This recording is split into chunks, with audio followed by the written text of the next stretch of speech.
Hello students, आप देख रहे हैं हमारा YouTube channel RF learning study. मैं हूं राहुल राज।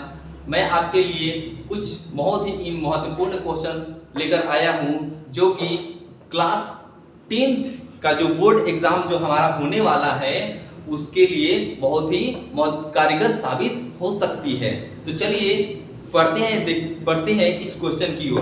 देखिए, पहला क्वेश्चन हमारा है, बोल रहा है एक लिंगी तथा द्विलिंगी की परिभाषा तथा एक उदाहरण दे। पहला हमारा क्वेश्चन क्या बोला, एक लिंगी तथा द्विलिंगी की परिभाषा तथा एक उदाहरण दे।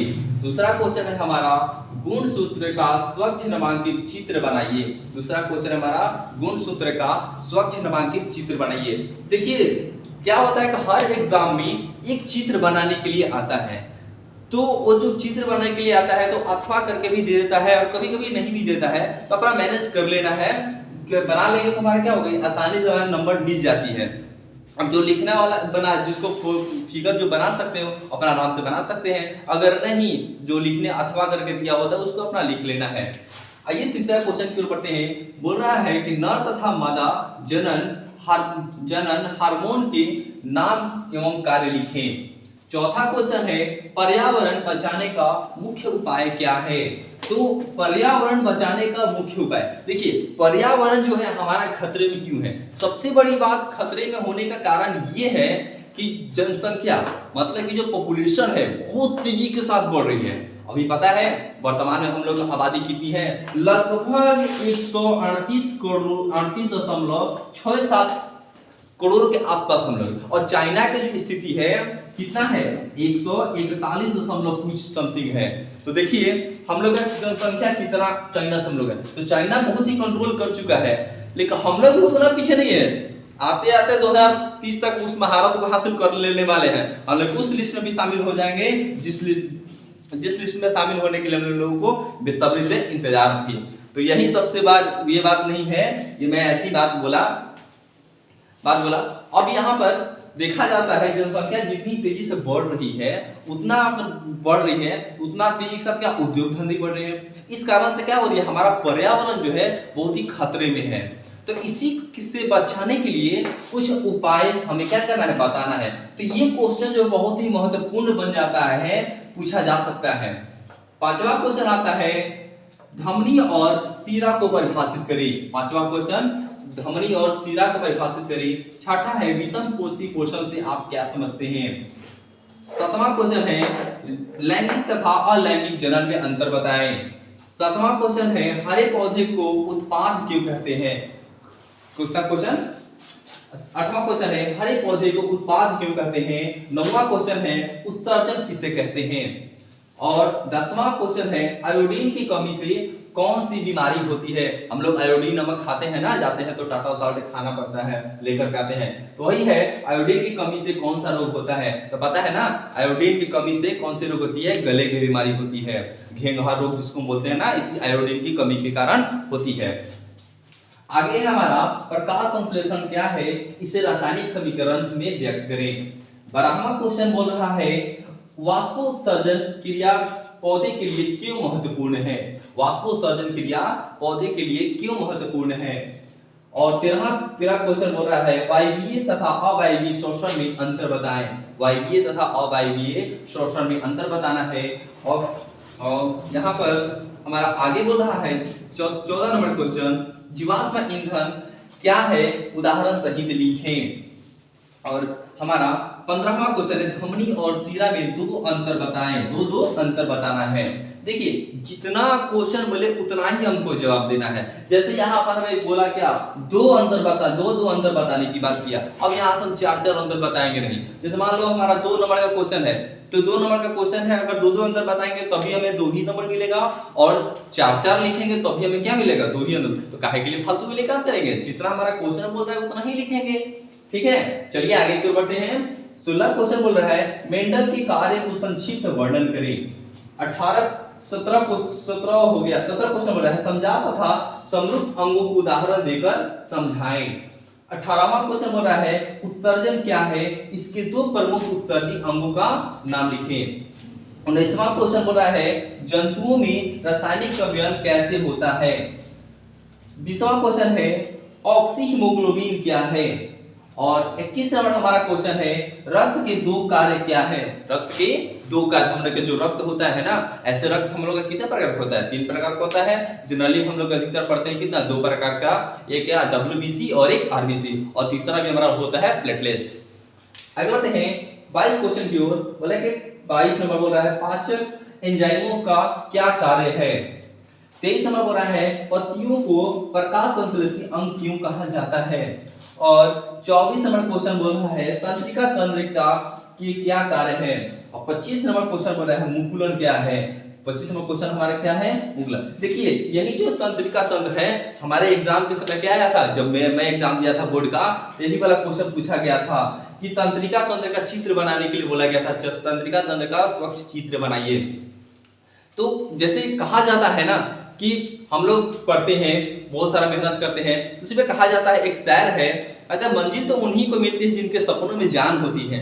मंजिल तो उन्हीं को मिलती है जिनके सपनों में जान होती है। पंखों से कुछ नहीं होता, हम हौसलों से उड़ान होती है। जब तक हौसले हमारे ठीक रहेंगे तो पंख हमारा क्या करेगा, हौसला बुलंद रहेगी तो हम आकाश में उड़ सकते हैं। तो चलिए देर ना करते हुए आगे क्वेश्चन के लोग हम लोग बढ़ते हैं। 26 नंबर क्वेश्चन बोल रहा है मनुष्य में लिंग निर्धारण कैसे होता है। मनुष्य में लिंग निर्धारण कैसे होता है।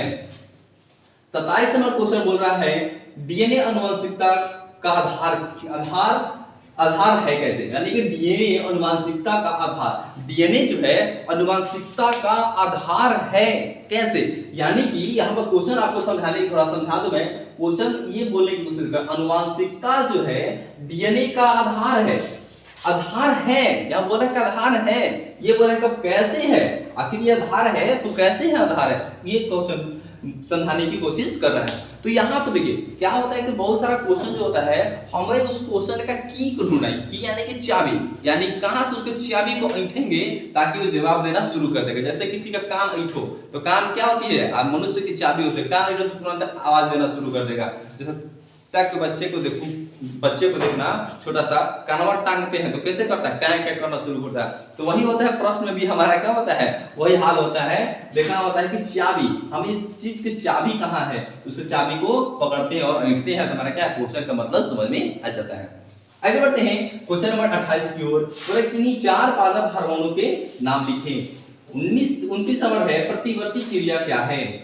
30 नंबर क्वेश्चन है द्विखंडन तथा बहुखंडन से आप क्या समझते हैं। 31 नंबर क्वेश्चन है प्रजनन क्या है। 32 नंबर क्वेश्चन है अनुवांशिक गुण क्या है।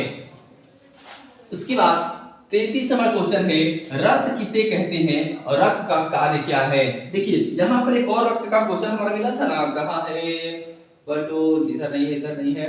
देखिए यहाँ पर है रक्त के 2 कार्य लिखना है, यहाँ पर कार्य लिखना है, तो यहाँ पर बात यही है, लेकिन यहाँ पर देखिए क्वेश्चन थोड़ा सा लॉन्ग हो गया, यानी कि यह हमारा दीर्घ उत्तरीय में जाएगा, इसमें चला जाएगा दीर्घ उत्तरीय। दीर्घ कैसे लिखा जाता है, देखिए हम हिंदी को भी टीचर नहीं है, दीर्घ उत्तरीय में जाएगा, दीर्घ उत्तरीय में चला जाएगा। यानी कि क्या बोला, रक्त किसे कहते हैं और रक्त का क्या कार्य है। तो हम क्वेश्चन को पकड़ते हैं कि दीर्घ उत्तरीय है कि लघु उत्तरीय है। देखिए यहाँ पर हमारा क्वेश्चन क्या था जी, देखिए रक्त के 2 कार्य क्या है। यहाँ पर 2 काम में पूछा था कि इसका 2 काम है, लेकिन यहाँ पर ऐसा किया है क्या, बोला है कि रक्त किसे कहते हैं, यानी कि रक्त का परिभाषा भी देना पड़ेगा और साथ ही क्या देना पड़ेगा हमें रक्त का कार्य भी बताना पड़ेगा कि रक्त का क्या क्या कार्य है वो भी बताना पड़ेगा। अब रक्त का कार्य, अब यहाँ पर ये नहीं बोला आपका कि WBC कि RBC कि प्लेटलेट्स, ऐसे बात किया है क्या, रक्त हमारा बोला था, सारे रक्त की बात किया, तो सारे रक्तों के बारे में कार्य को लिख देना है।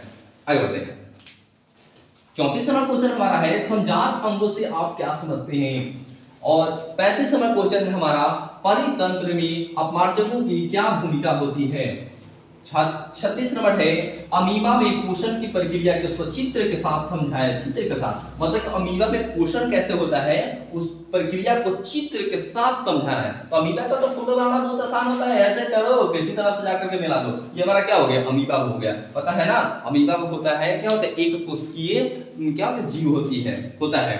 ठीक, आगे बढ़ते हैं क्वेश्चन नंबर 37 को पढ़ते हैं। क्या होगा अगर मानव शरीर के दोनों वृक्कों को हटा दिया जाए? यानी कि हमारे शरीर के दोनों वृक्क, क्या वृक्क मतलब क्या होता है? किडनी बोलते हैं ना, दोनों किडनी को यदि हटा दिया जाए तो क्या होगा? 38 नंबर है क्वेश्चन, बोल रहा है कि भोजन में लार की क्या उपयोगिता है? भोजन में लार की क्या उपयोग? जैसा हम लोग भोजन करते हैं, जैसा हम लोग देखते हैं ना, इमली वगैरह या खट्टा वगैरह कोई चीज देखते हैं तो लार टपकना शुरू हो जाता है, पता है नहीं होता है, एकदम लगता है कि मुंह में पानी आ गया।